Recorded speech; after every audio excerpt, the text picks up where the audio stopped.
tell you on your tours. But yeah, nobody knows as to why we call this Spirit Island. A passenger last year actually said, hey, we should bring some beer out there, call it Spirits Island. Of course, Canada would like that too much. Not allowed to go to the end of the lake? Pardon? Are you allowed to go to the end of the lake? Nope, not allowed to go to the end of the lake because it is zoned off by the Canadian government as pristine wilderness. So no internal combustion engine.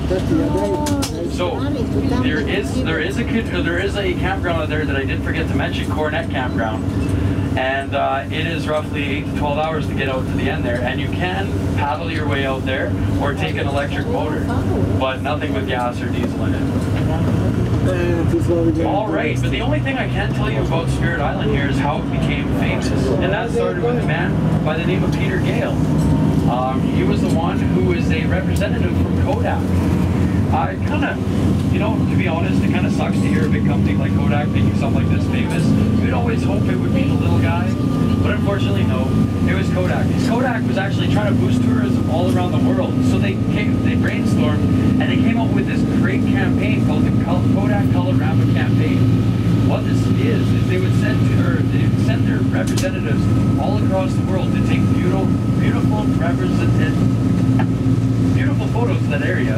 And Peter Gale was the guy in charge of the Canadian Rockies here, so he paddled his way out here after being told to go up to Maligne Lake by all the locals, and then he found this beautiful mountain island, so he ended up taking the picture. Now what Kodak did with that is when Peter Gale sent back the negative, Kodak took the picture, blew it up to a mural, I think it was like 19 by 26 feet or something like that, and they painted it. They hired professional painters, and they put different kind of lights behind it. Their whole thing was a living photo. Kind of made it look warmer and livelier, and they plastered this on the northeastern wall of the Grand Central Station.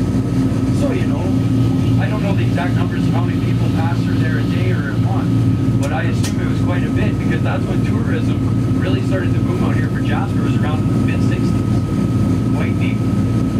Alright, so I will put down the microphone. Hope you've enjoyed. I'll come around and answer any questions anyone has to offer. And yeah, the captain here is also a tour guide. She's very, well, good at the history around the lake. So if you